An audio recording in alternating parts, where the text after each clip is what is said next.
My husband, David, had a condition called legospermia, low sperm count. The doctors told us this after 2 years of trying, 2 years of hoping, 2 years of watching other women push strollers through the park while I clutched my empty belly and smiled like it didn't hurt. We had been married for 8 years when we finally got the full picture. 8 years of my mother's whispered questions. 8 years of my mother-in-law's pointed silences. 8 years of wondering if I was broken, if I was cursed, if I would ever be enough. Then, against all odds, I got pregnant. Twice. Both pregnancies ended in miscarriage. The first time, I bled for 3 weeks. The second time, I almost died. My health wasn't good to begin with. I had always been the kind of woman who caught every cold, who tired easily, who pushed through pain because there was no one else to do the work. But the back-to-back pregnancies, the back-to-back losses, they did something to my body that could never be undone. My doctor sat me down in her office, her face grave, and explained that another pregnancy might kill me.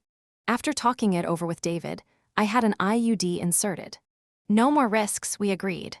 No more hoping. Let's just live. Let's just be us. A year later, David came home holding a child. A little boy, maybe 3 years old, with wide eyes and chubby cheeks and a thumb permanently lodged in his mouth. He told me the boy was his distant cousin's son. The parents had died. There was no one else. They had handed the child over to us because they couldn't afford to raise him. I looked at that child. I looked at my husband. And I opened my arms. I raised that boy like he was my own precious jewel. I gave him everything I had.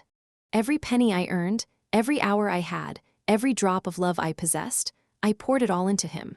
I taught him to read before he started elementary school. I stayed up with him when he was sick, my hand on his forehead, my voice singing songs my own mother had sung to me. I went to every parent-teacher conference, every school play, every soccer game. I packed his lunches with extra care, cutting his sandwiches into shapes, writing little notes on napkins that said, "I love you, my son." He called me Mom. From the very first day, he called me Mom. And I believed him. I bought him an apartment in a Tier 1 city. Not a small one, a real apartment with 2 bedrooms and a view of the river, the kind of place that cost more than I would earn in 20 years. I helped him marry a wife, a nice girl from a good family, with kind eyes and a gentle voice and a smile that reminded me of someone I used to be before life wore me down. I raised his child, our grandchild, a sweet little girl with his eyes and her mother's laugh. I changed diapers and warmed bottles and stayed up through sleepless nights, just like I had done for him, back when I still believed he was mine. I worked myself sick in the process. The cough started first, a dry, persistent thing that no amount of tea or honey could soothe. Then came the fatigue, the kind that sleep couldn't cure, that coffee couldn't touch, that made every step feel like wading through cement. Then the pain, deep in my chest, a dull ache that grew sharper with each passing day. I went to the doctor when I could no longer pretend. The diagnosis was terminal. Months, not years. Maybe less if I didn't rest.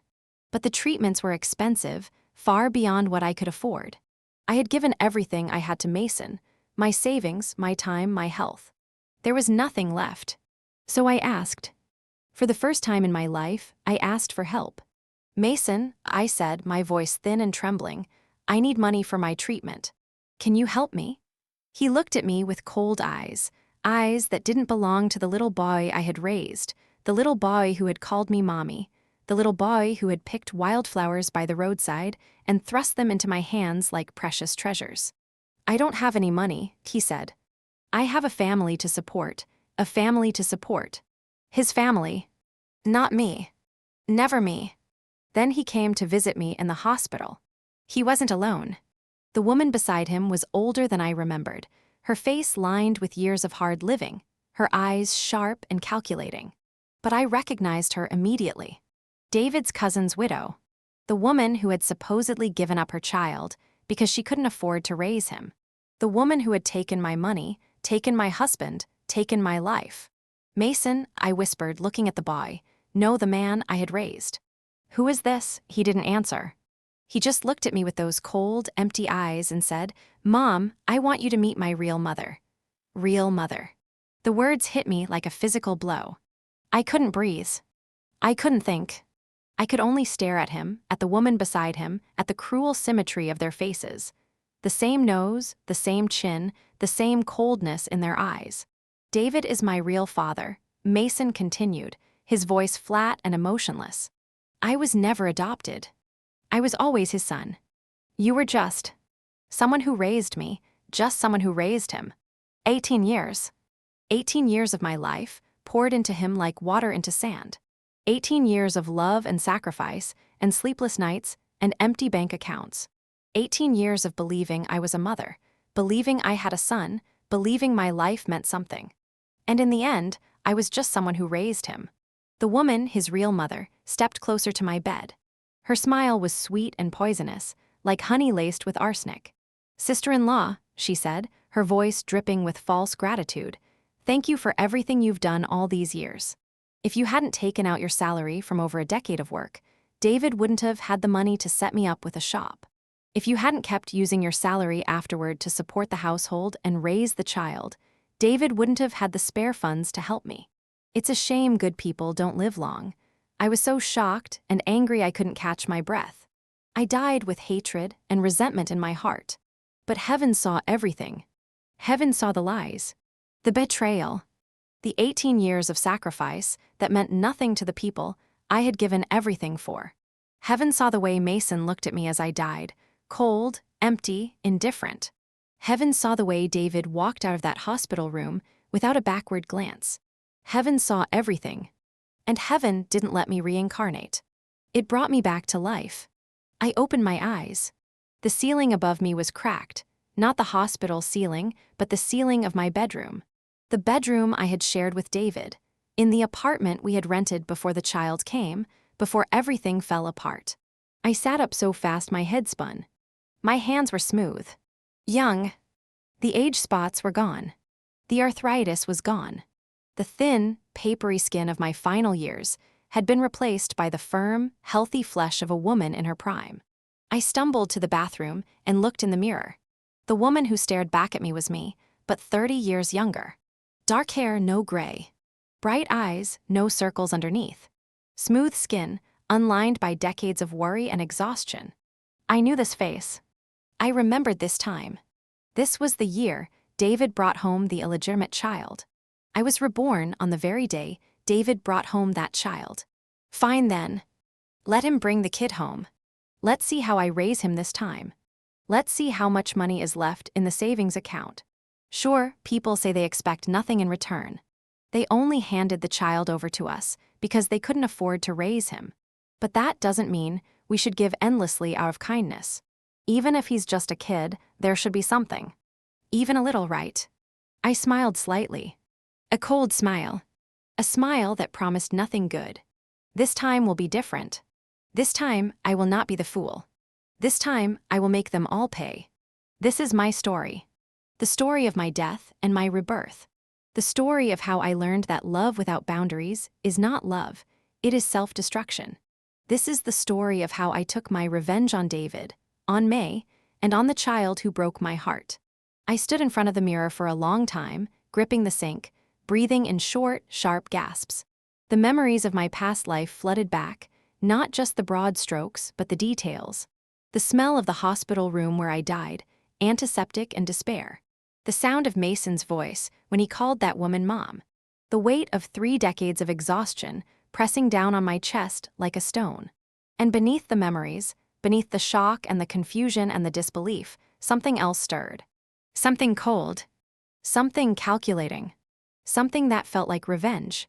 In my past life, I had been a fool. I had given and given and given, expecting nothing in return, and I had received exactly what I expected. Nothing. But this time, I knew better. This time, I had the advantage of knowing the future. I knew what David would do. I knew what May would do. I knew what Mason would become. And I knew exactly how to stop all of it. I sat down on the edge of my bed and began to plan. First, I took stock of my resources. My savings account held just over 32,000 yuan. In our small city in the early 1990s, that was a fortune. It represented more than a decade of careful saving, of turning down invitations to dinner, of wearing the same coat for 5 winters, of telling myself that money was for the future, for the family, for the child I hoped to have one day. In my past life, I had given almost all of it to David within the first year after Mason arrived. The rest had gone to Mason himself, to his education, his apartment, his wedding, his child. Every penny I had ever earned had been spent on people who never appreciated it, who never even saw it. Not this time. This time, my money was mine. I would guard it like a dragon guards its gold. I would invest it wisely. I would use it to build a life that no one could take from me. I pulled out a notebook and began to write. Numbers. Dates. Plans. The stock subscription certificates were my first priority. In my past life, I had learned about them too late, years after they had made other people rich, years after the opportunity had passed. But now I knew. Now I understood what was coming. The Shanghai Stock Exchange was about to open. The subscription certificates, those pieces of paper that banks were practically giving away, would soon be worth hundreds of times their face value. If I acted quickly, if I bought enough of them, I could turn my 32,000 yuan into millions. But there was a problem. The certificates were only available to Shanghai residents, people with local household registration, people who could prove they lived in the city. I was not a Shanghai resident. I lived hundreds of miles away, in a small city that no one had ever heard of. I needed a local contact, someone who could buy the certificates for me, anonymously, without asking too many questions. I thought about this for a long time, running through the names of everyone I had ever known. And then I remembered Auntie Chen. She was a distant relative of a distant relative, someone I had met once at a family gathering and never spoken to again. In my past life, I had forgotten her entirely. But now, I remembered that she lived in Shanghai. I remembered that she was shrewd, practical, and discreet. I would call her tomorrow. But first, I had more planning to do. Second, I took stock of my enemies. I wrote their names in my notebook, one by one, pressing hard enough to leave indentations in the paper. David, my husband, the man who had promised to love me, to cherish me, to be faithful to me. The man who had knocked up another woman while I was recovering from miscarriages. The man who had watched me die without shedding a single tear. In my past life, I had loved David desperately. I had forgiven him again and again, made excuses for him again and again, sacrificed everything for him again and again. He had taken advantage of my love, my generosity, my desperation to be a mother. But this time, I saw him clearly. He was handsome, charming, and completely empty inside. He had married me for my money, stayed with me for my salary, and discarded me when I had nothing left to give. What he took from me, my youth, my trust, my ability to love, and almost everything I ever earned. What I will take from him, everything. His money, his reputation, his precious son, and finally, his hope.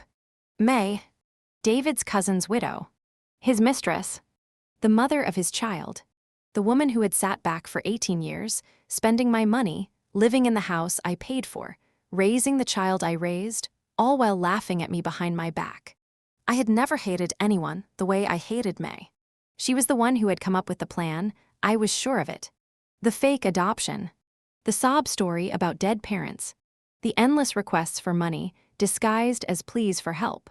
What she took from me, my husband, my marriage, my sense of self-worth, and the child I had believed was mine.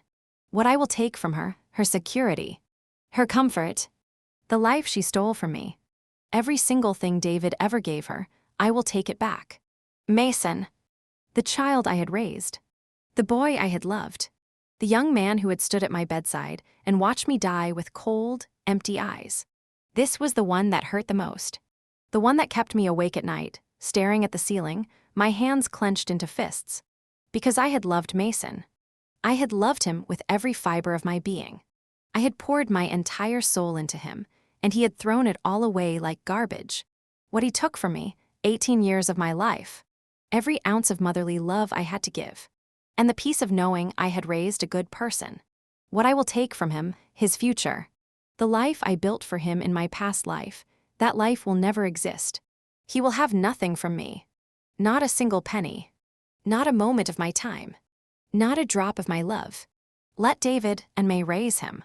Let them spend their own money on him, wear themselves out for him, pour their souls into him.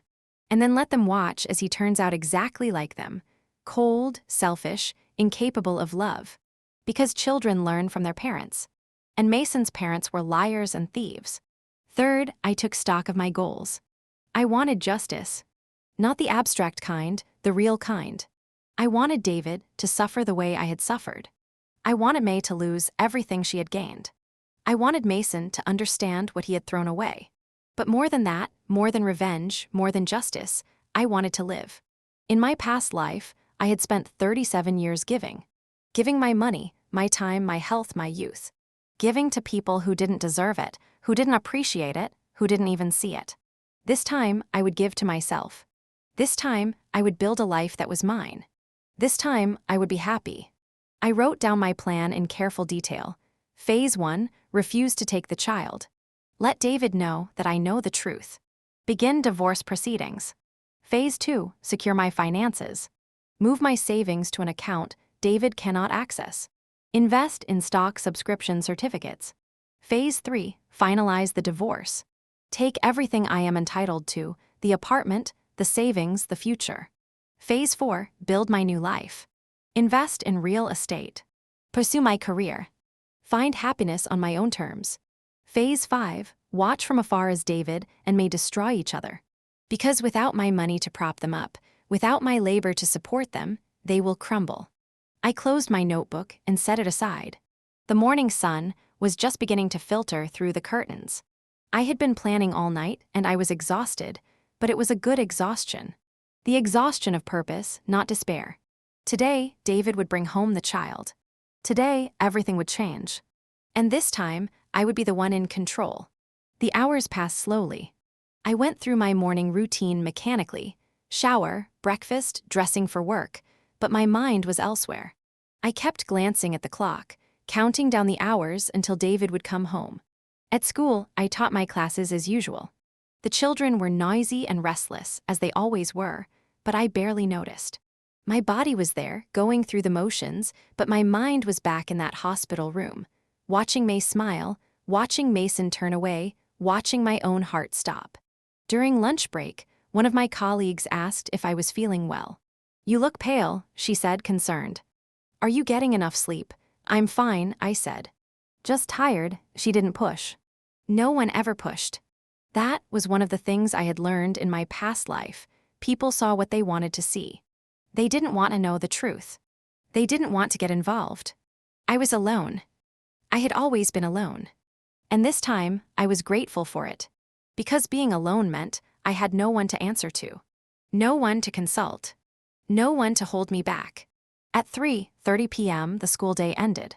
I gathered my things and walked home, taking the long way, savoring the last few hours of my old life. The streets of our small city were familiar. The noodle shop on the corner, the vegetable stand run by the old couple, the park where I had sometimes sat on warm afternoons, watching children play and dreaming of having my own. In my past life, I had walked these streets thousands of times, always rushing, always worried, always carrying a heavy load. But today, I walked slowly. I looked at the buildings, the trees, the sky. I breathed the air deeply, feeling my young lungs expand. This is my second chance, I thought. I will not waste it. At 5:00 p.m., I reached my apartment. I changed out of my work clothes into something more comfortable, a simple blouse and trousers, nothing fancy. Then I went to the kitchen and made myself a cup of tea. I carried the tea to the living room and set it on the coffee table. Then I retrieved the household accounts from the drawer where David kept them, my passbook, his passbook, the receipts and records I had carefully maintained over the years. I spread them across the table, side by side, like evidence at a trial. Because that's what this was, in a way. A trial. And I was the judge, the jury, and the executioner. At 5:47 p.m., I heard the key turn in the lock. The front door opened. "Shu-yun," David called out, his voice bright with false cheer. "I have a surprise for you." I didn't stand. I didn't smile. I just sat there, my tea cooling in my hands, and waited. David rounded the corner with the child in his arms. There he was. Mason. 3 years old, with wide eyes and chubby cheeks and a thumb in his mouth. The same child. The same round face. The same innocent expression that had fooled me in my past life. But this time, I saw him differently. I saw the shape of David's eyes in his face. I saw the curve of May's mouth in his smile. I saw the truth I had been blind to for 18 years, written in every line of his features. He's not an orphan, I thought. He's never been an orphan. He's David's son. He's May's son. And he will never be mine. This is my distant cousin's son, David said, his voice soft with manufactured compassion. His parents died. There's no one else. I told them we would take him, the same lie. The exact same words. He had rehearsed this, I realized. Practiced it in front of a mirror, probably. Gotten the tone just right, sympathetic but not maudlin, hopeful but not demanding. In my past life, I had believed him instantly. I had opened my arms and my heart and my wallet, and I had never asked a single question. Not this time. Sit down, I said, gesturing to the chair across from me. We need to talk. David's smile flickered. He set the child down on the floor. The boy immediately found a toy truck and began pushing it across the carpet, the same toy truck, I remembered, that he had played with in my past life, and took the seat I had indicated. What's all this? He asked, nodding at the passbooks. I picked up his passbook and held it so he could see the balance. Then I picked up mine. Your account is nearly empty, I said. Mine is full. How do you explain that? David's face tightened. We've talked about this. I use my salary for household expenses. You save yours. That's always been the arrangement. The arrangement, I repeated, tasting the word like poison. Yes. The arrangement. The arrangement where I pay for everything that matters while you give your money away to anyone who asks. I don't. The cousin's widow, I interrupted. The money you send her every month. The shop you helped her open. I know about all of it, David. The color drained from his face. For a moment, just a moment, I saw fear in his eyes. Real fear, the kind that comes from being caught off guard. But he was a good liar. He had spent years perfecting his craft. He composed himself quickly, his expression shifting from surprise to indignation.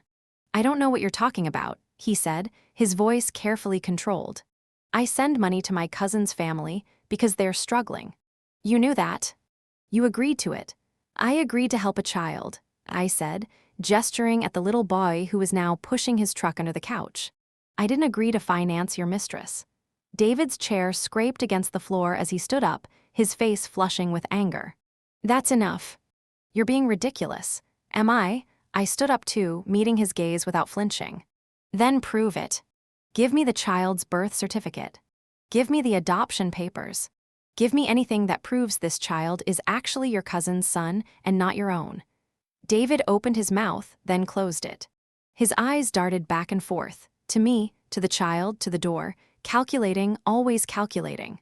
You're being paranoid, he said finally. I thought you wanted this.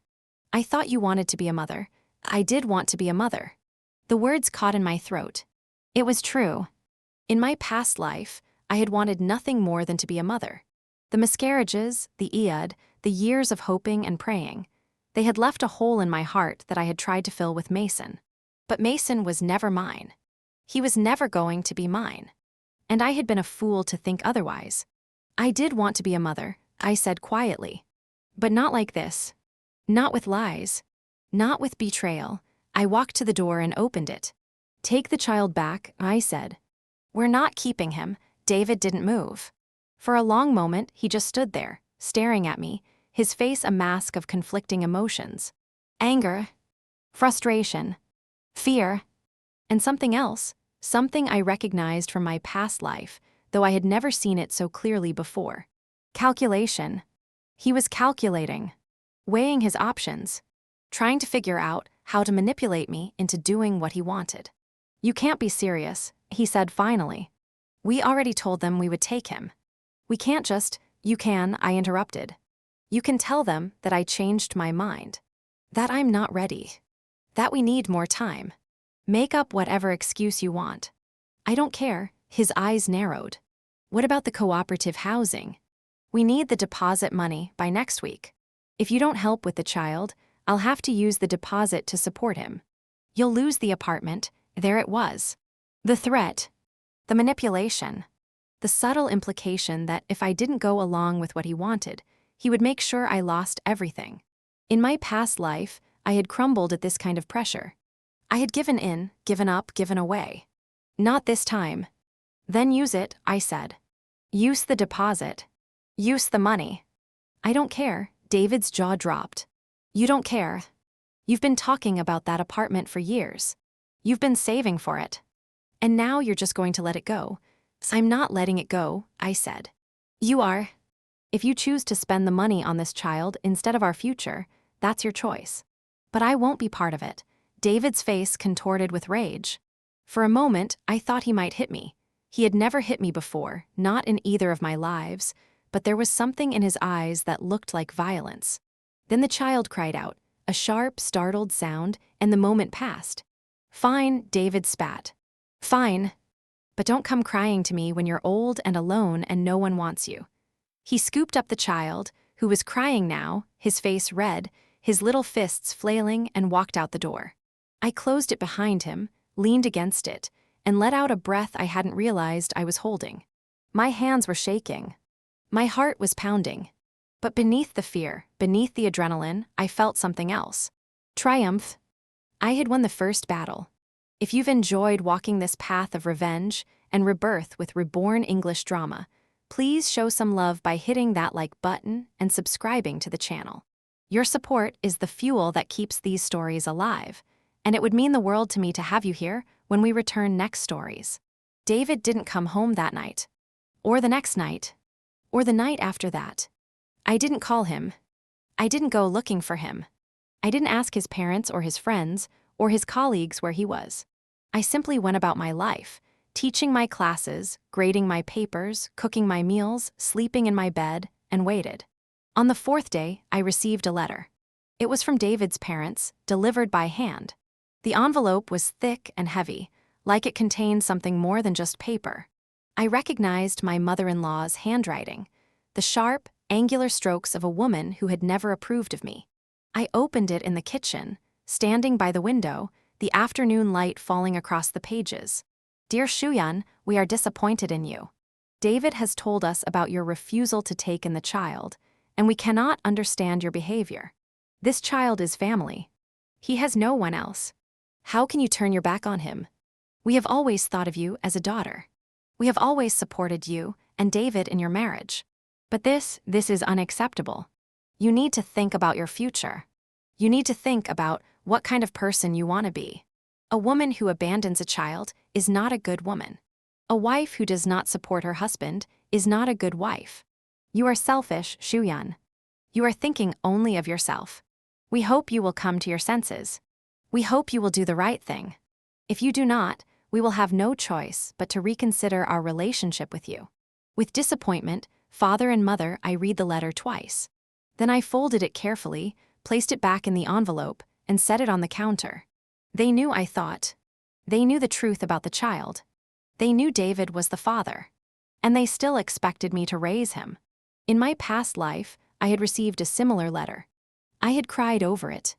I had apologized. I had done everything they asked and more, taken the child, raised the child, spent my money and my health on the child. And in the end, they had watched me die with the same cold indifference as their son. This time, I felt nothing. I picked up the envelope and walked to the trash can. I held it over the bin for a moment, considering. Then I dropped it in. Let them be disappointed. Let them reconsider their relationship with me. I didn't need them. I didn't need any of them. A week later, my mother called. Shu-yun, she said, her voice tight with barely contained anger. What is this I hear about you refusing to take in that child? I sighed. Mothers don't mother me. Your father-in-law called your father. He said you've lost your mind. He said you're threatening to divorce David over nothing. It's not nothing, I said. The child is David's. His biological son. He had an affair with his cousin's widow, and the child is theirs. There was a long silence on the other end of the line. "Are you sure?" my mother asked finally, her voice quieter now. "Yes," another silence. Then, to my surprise, my mother sighed. "I knew it," she said. "I always knew there was something off about that family. The way his mother looked at you sometimes, like she was hiding something. I should have said something." "I should have. It doesn't matter now," I said. "What matters is what I do next. And what is that?" "I'm divorcing him." My mother was silent for a long moment. I could hear her breathing, could imagine her face. The conflict between her conservative values and her love for me warring behind her eyes. "A divorced woman," she said finally. "At your age. With your health. What will people say?" "I don't care what people say, you should care. Your reputation." "My reputation is not worth more than my life," I said.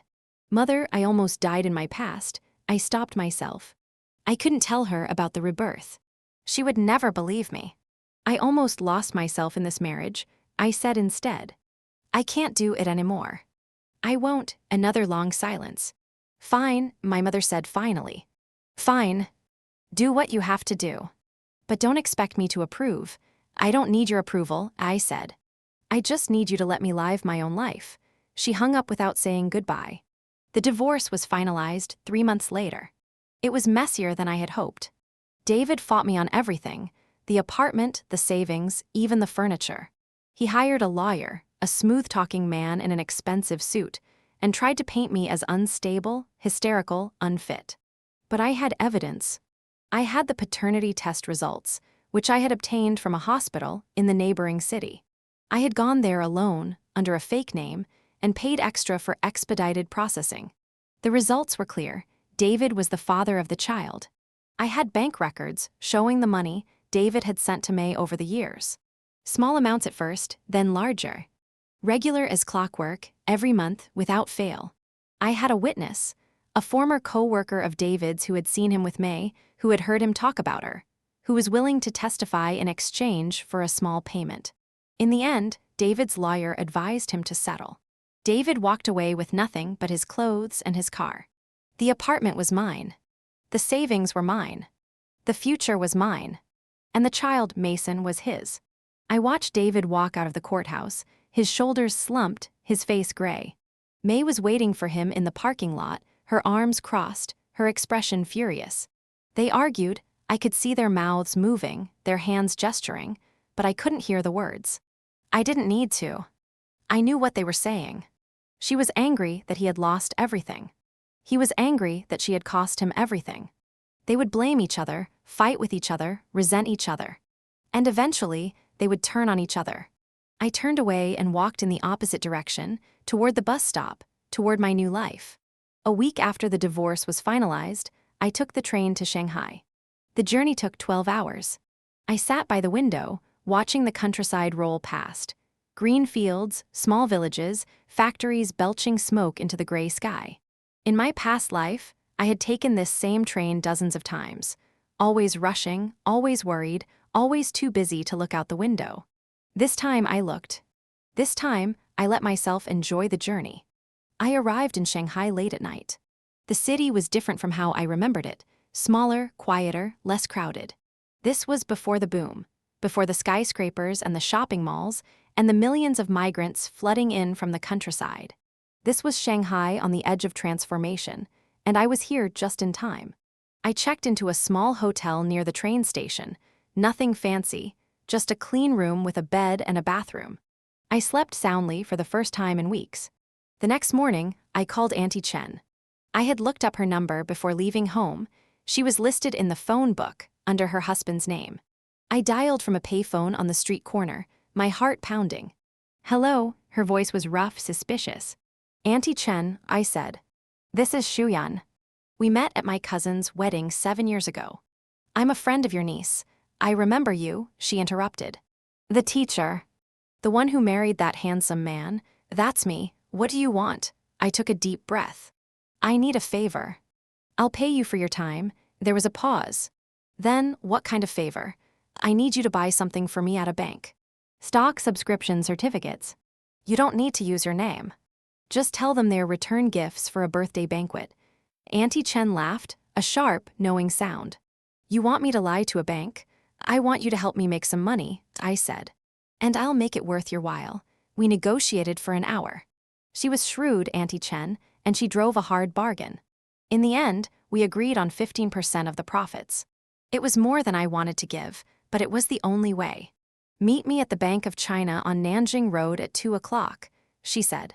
Don't be late.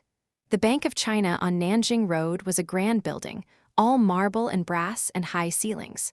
I arrived at 1:45, carrying a bag filled with cash, 32,000 yuan, almost all of my savings, more money than I had ever held in my hands at one time. Auntie Chen was waiting for me outside. She was a small woman, wiry and tough, with sharp eyes that missed nothing. She looked at the bag, looked at me, and shook her head.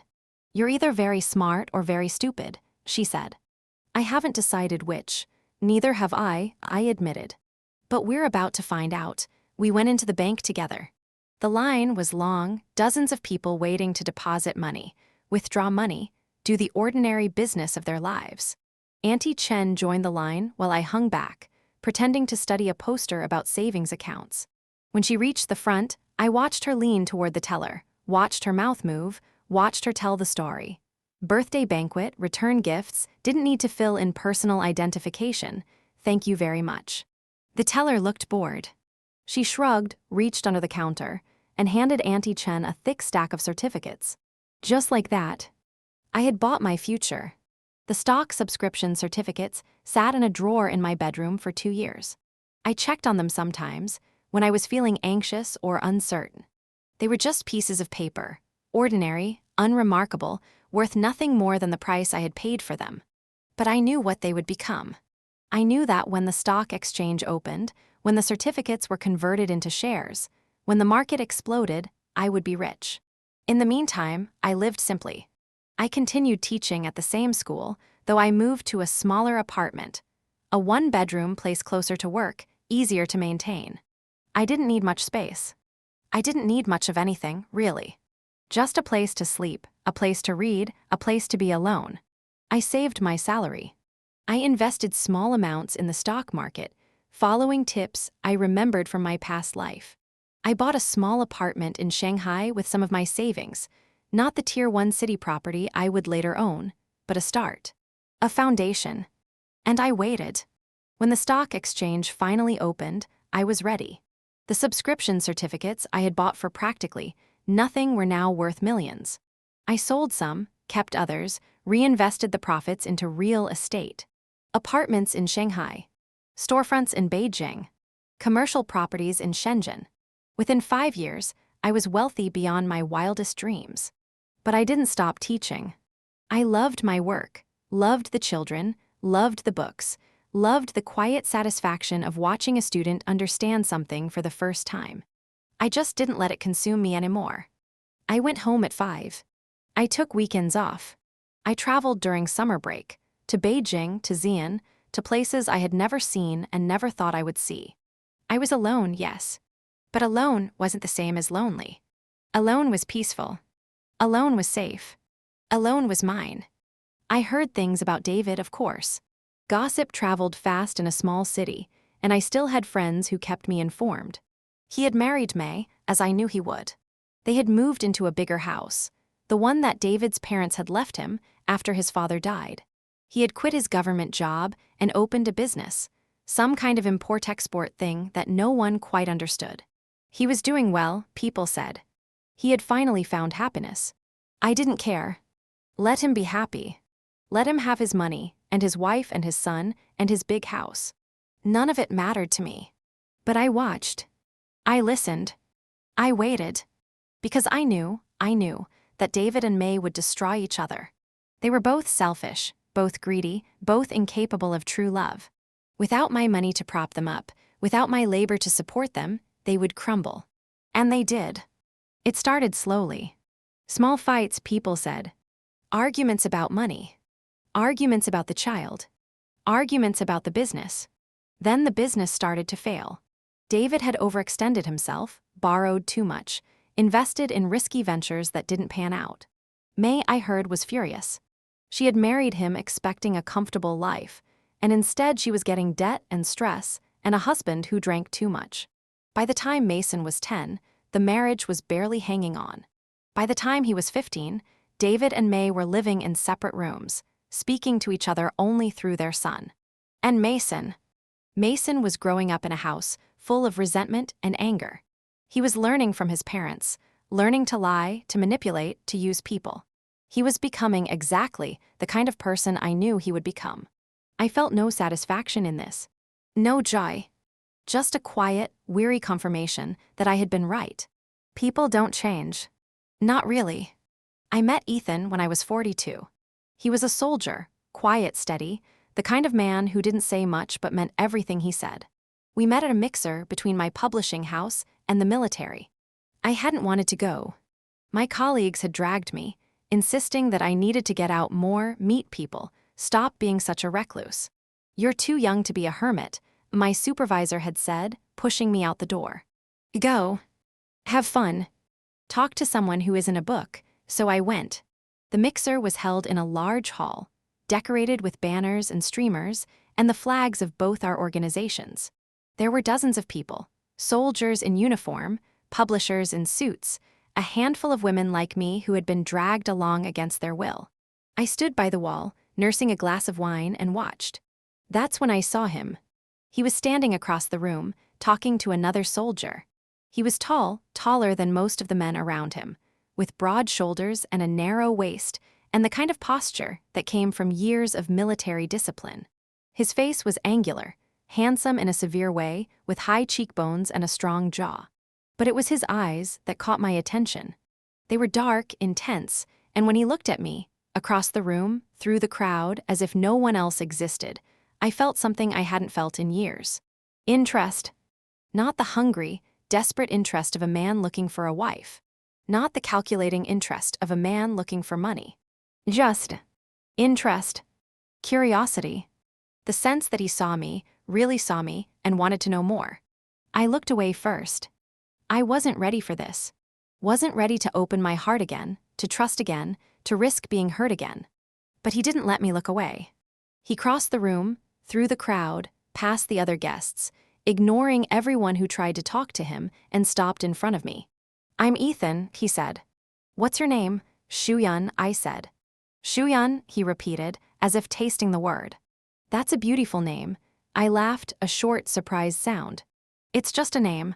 "No," he said seriously. "Names matter. They mean something. Shu-yun means elegant cloud. That suits you." I didn't know what to say. No one had ever complimented my name before.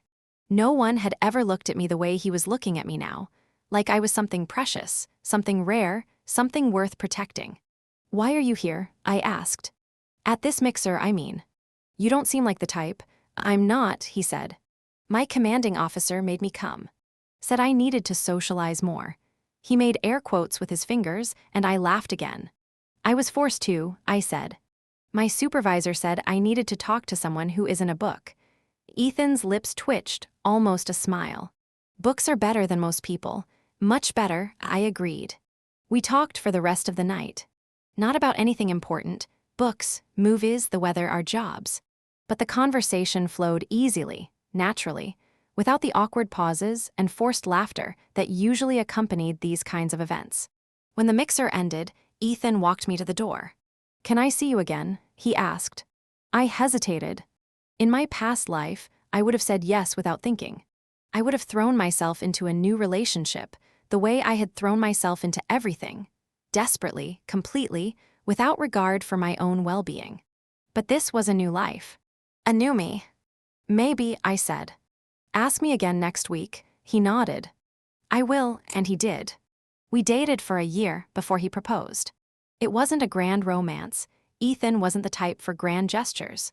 He didn't write me poetry, or buy me flowers, or serenade me under my window. He just showed up.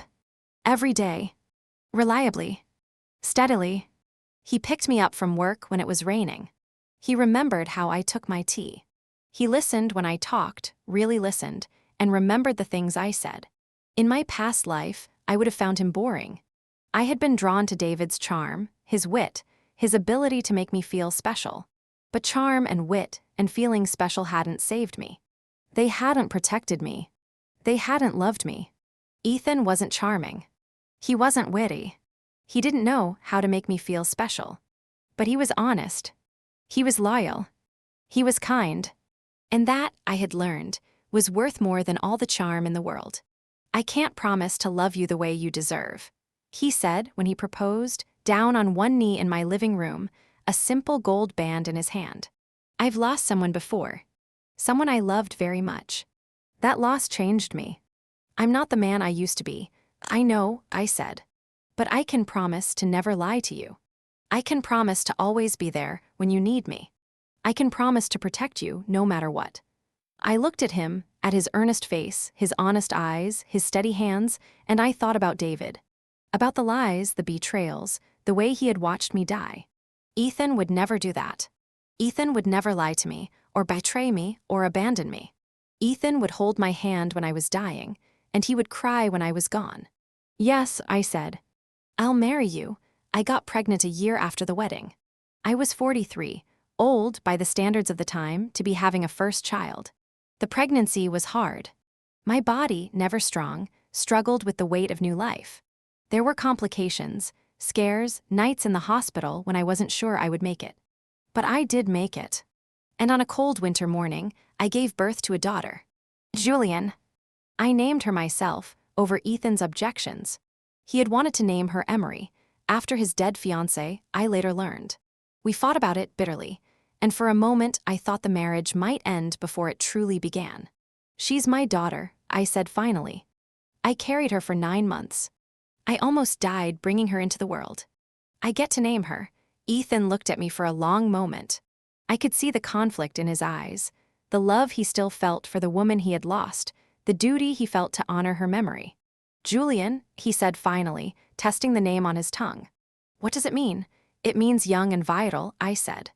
I want her to be full of life. I want her to be strong, he nodded. Julian then, he never mentioned Emery again. I raised Julian differently than I had raised Mason. Not because I loved her more. I didn't believe in loving one child more than another, but because I knew better now. I had learned, the hard way, what happened when you gave everything and asked for nothing. So I gave Julian everything, yes. But I also gave her boundaries. I taught her that love was not the same as sacrifice, that giving did not mean losing yourself, that it was okay to say no. I taught her to read when she was 4. I taught her to play the piano when she was 6. I taught her to stand up for herself, to speak her mind, to never let anyone make her feel small. Ethan taught her other things. How to run, how to fight, how to be strong. He took her on camping trips, taught her to build fires and pitch tents and navigate by the stars. He was a good father, better than David had ever been, better than my own father had been. We weren't a perfect family. I still had nightmares about my past life, about the hospital room, about Mason's cold eyes, about the sound of my own heart stopping. Ethan still mourned his fiancée, still kept her photo in his study, still visited her grave every year on the anniversary of her death. But we were honest with each other. We didn't pretend to be something we weren't. And over time, slowly, the honesty became something like love. Not the burning, desperate love I had felt for David. Something quieter. Something steadier. Something that could survive storms. When Julian was 14, I heard that David had died. The news came through an old colleague, someone who had kept in touch with David's business associates. A stroke, she said. He was alone when it happened. No one found him for 3 days. 3 days. I thought about David lying on the floor of his empty apartment, unable to move, unable to call for help, slowly dying with no one to hold his hand. I should have felt satisfaction. I should have felt justice. But all I felt was sadness. Not for him. For me. For the woman I had been, the woman who had loved him, trusted him, given him everything. The woman who had died, choking on her own rage. That woman was gone now. Replaced by someone stronger, wiser, harder. But still I mourned. Not the man he became. The man I thought he was. The illusion I had believed in for so long. I heard about May a few years later. She had left David long before he died, taken the children and moved back to her village. After David's death, she tried to claim his remaining assets, but there was nothing left. The business had failed. The house had been sold to pay debts. The money was gone. She died of cancer, alone and bitter, in the same village where she had been born. I felt nothing when I heard this. No satisfaction. No pity. Just a quiet acknowledgement that the universe had balanced itself. She had taken from me. In the end, everything she had taken was taken from her. Mason died last. I heard about it from a mutual acquaintance, a woman who had known David's family. A drug overdose, she said. He had been in and out of rehab for years. Nothing worked. In the end, he just gave up. I thought about the little boy I had raised. The one with the chubby cheeks and the thumb in his mouth. The one who had called me mommy and pressed wildflowers into my hands. Where had that boy gone? When had he become the cold, empty-eyed man who watched me die? I didn't know. Maybe he had always been that person, hiding underneath the sweetness. Maybe I had just refused to see it. Or maybe he had been killed slowly by the people who raised him. David's lies. May's manipulation. The toxic environment they had created. I would never know. And in the end, it didn't matter. He was gone. They were all gone. And I was still here. I'm 63 years old now. Not ancient. I still have my health, my mind, my sense of humor, but old enough to look back on my life and see it clearly. The good parts, the bad parts, the parts I'm proud of, and the parts I wish I could forget. I think about my past life sometimes. The one where I died in that hospital room, choking on rage and resentment. The one where Mason watched me die with cold, empty eyes. The one where David walked away without a backward glance. That life feels like a dream now. A nightmare I woke up from, gasping and sweating, grateful to find myself safe in my own bed. This life, this second chance, has been different. Not perfect. Not without pain. But mine. I have my daughter, Julian. She's 20 now, in her 3rd year of university, studying medicine. She calls me every Sunday, no matter how busy she is. She tells me about her classes, her friends, her life. She asks for advice, and sometimes she even takes it. I have my husband, Ethan. He retired from the military 5 years ago, and now spends his days gardening and reading history books. He still doesn't say much, but he holds my hand when we watch television, and he makes me tea every morning without being asked. And sometimes, when he thinks I'm not looking, he looks at me with something soft in his eyes. I have my money, more than I could ever spend, more than I ever dreamed of having. I give most of it away now, to schools and hospitals and libraries. It feels right somehow. Like I'm paying back a debt I didn't know I owed. And I have myself. Finally, after all these years, I have myself. I visited David's grave last spring. It was a small cemetery, overgrown and neglected, at the edge of the city where we had once lived together. His headstone was simple, just his name, his dates, and a single line, "Beloved Father." Beloved Father. I wondered who had written that.